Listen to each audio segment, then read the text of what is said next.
Hello students, welcome to all of you in LST Maths.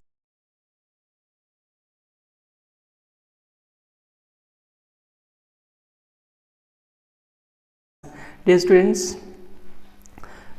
your second question from exercise number 5.2 is choose the correct answer for the following APs. Okay students, ठीक है, यहाँ पे आपको कोई AP दी होगी और उसके against options भी दे रखे होंगे, ठीक है, और आपको क्या करना है, ठीक है, और आपको क्या करना है, वहाँ से AP की कोई टर्म आपको पूछी होगी वो कैलकुलेट करनी है. ओके स्टूडेंट्स, ठीक है, AP भी गिवन होगी और आपको AP की हेल्प से क्या करना है, उसकी नेक्स्ट टर्म जो है वो फाइंड करनी है, मीन्स कैलकुलेट करनी है. ओके स्टूडेंट्स, तो पार्ट नंबर 1 की बात करें तो that part is and this part is क्या है ये.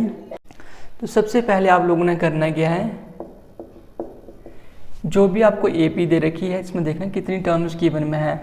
This one is first term, this second, third, तो मतलब आपको AP में 3 टर्म्स दी हुई हैं और आपने क्या करना है, इन 3 टर्म्स की हेल्प से क्या फाइंड करना है, यहाँ पे 30th टर्म निकालनी है. ओके स्टूडेंट्स, तो सबसे पहले आपको पता होना चाहिए कि अगर आपको किसी भी AP में फर्स्ट टर्म और कॉमन डिफरेंस ये 2 चीज़ें पता हैं, दैट इज़ क्या बोला मैंने अभी first term and common difference अगर आपको पता है तो आप उस AP की कोई भी टर्म जो है वो कैलकुलेट कर सकते हैं, मीन्स निकाल सकते हैं.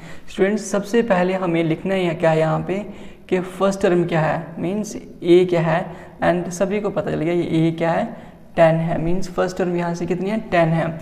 उसके बाद निकालना है D निकालने के लिए फार्मूला यूज़ करेंगे A2 minus A1.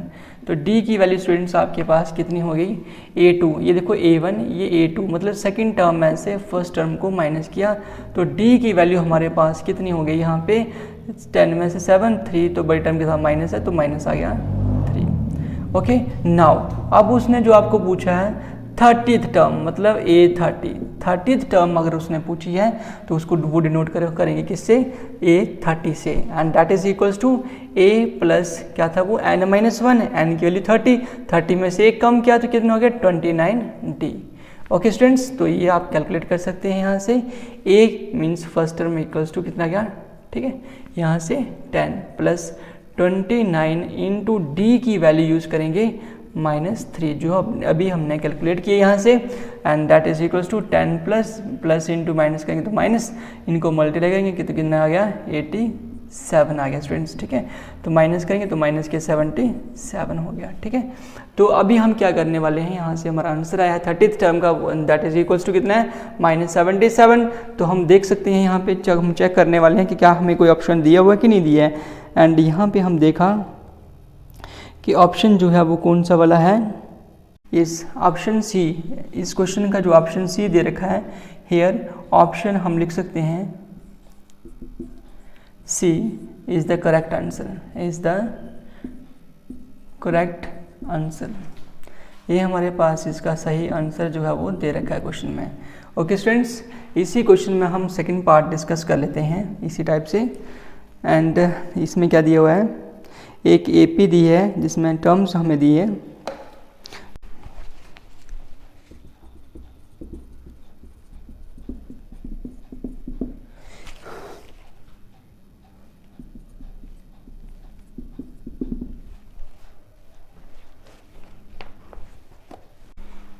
Well students, ये हमारे पास क्या है, एक AP है ये दे रखी हुई है. ठीक है, और आपको क्या करना है स्टूडेंट्स, इस AP में भी 3 टर्म्स आपको गिवन में दी हुई हैं, तो आपको क्या करना है, यहाँ से इसकी 11th टर्म जो है वो कैलकुलेट करनी है, मीन्स फाइंड करनी है. तो without wasting time let's start. ठीक है, तो हम क्या करने वाले हैं, यहाँ से लिखेंगे पहले सबसे पहले कि हमारे पास फर्स्ट टर्म जो है वो कितनी है, दैट इज़ A कितना है -3 है. उसके बाद D निकाल सकते हैं by using formula A2 minus A1. तो D इक्वल्स टू, देखिए यहाँ पे क्या हो जाएगा, ये A1 है मतलब फर्स्ट टर्म है, ये A2 मतलब सेकंड टर्म है, तो सेकंड टर्म में से फर्स्ट टर्म को माइनस करना है. ये माइनस फार्मूले से आ गया तो माइनस टर्म के साथ भी है. तो D की वैल्यू हमारे पास कितनी होगी स्टूडेंट्स, तो ये आ गई -1/2, माइनस इंटू माइनस हो गया +3. तो डियर स्टूडेंट्स, D की वैल्यू कितनी हो गई 3 - 1/2. तो देखा जाए तो D की वैल्यू हमारे पास कितनी हो जाएगी, अभी 2 3 जा हो गई 6 -1/2. तो ये हो गया D की value that is equals to 5/2. तो D हमारे पास 5/2 आ गया. कैसे आ गया, 6 में से 1 को माइनस नहीं किया तो हमारे पास कितना आ गया 5 आ गया, डिनोमिनेटर में 2 था तो इसलिए 2 लिख दिया। उसके बाद नेक्स्ट चलते हैं आगे। अगर ऐसा है तो हमें अभी कौन सी टर्म निकालनी है, 11th टर्म निकालनी है स्टूडेंट्स, A11। तो निकालने के लिए फार्मूला A + n मतलब 11 - 1 × d, तो कितना हो गया A + 10d। A की वैल्यू क्वेश्चन में यहाँ पे देखिए साफ साफ दिखाई दे रहा है -3 है, तो यहाँ पे आप -3 लिख दो प्लस 10 × d की वैल्यू डाल देंगे, दैट इज इक्वल टू कितना 5/2। ठीक है, तो -3 प्लस, ठीक है, इसमें से ये कैंसिल हो जाएगा, तो 5 आ गया, तो 5 × कितना आ गया बच्चे 5 हो गया। ठीक है, तो ये हो गया -3 + 5, 5 तो कितना हो गया 25। तो इसको अरेंज भी किया जा सकता है, 25 को पहले लिख दो, -3 को बाद में, 25 में से 3 निकालेंगे तो कितना हो गया 22। ओके स्टूडेंट्स, अभी चेक कर लेते हैं कोई ऑप्शन है कि नहीं दिया हुआ है। ठीक है, तो यहाँ पे देखते हैं पार्ट नंबर 2 के अंदर ऑप्शन कौन सा वाला है, यस बी, ऑप्शन बी यहाँ पे आपको दे रखा हुआ है, तो आप यहाँ लास्ट में लिख सकते हैं हेंस जो भी है ऑप्शन आपको दिया हुआ है, ऑप्शन बी जो है वो क्या लिख देंगे उसको, सॉरी इसके बीच में चला गया था, option B is the correct answer,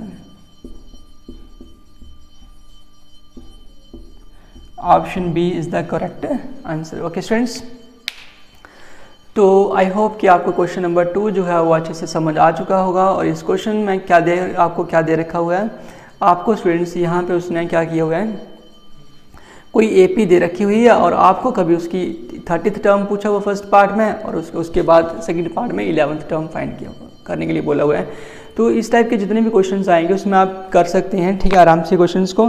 तो इस टाइप के क्वेश्चन में सबसे पहले आपको ए निकालना है, मतलब फर्स्ट टर्म निकालनी है, उसके बाद डी निकालना है। डी मतलब क्या निकालना है, कॉमन डिफरेंस निकालना है। और जैसे ही ए और डी आपके पास आ जाए तो उसके बाद जो भी एपी की टर्म आपको पूछी होगी वो आप आराम से कैलकुलेट कर सकते हैं। ठीक है, that's all in this video.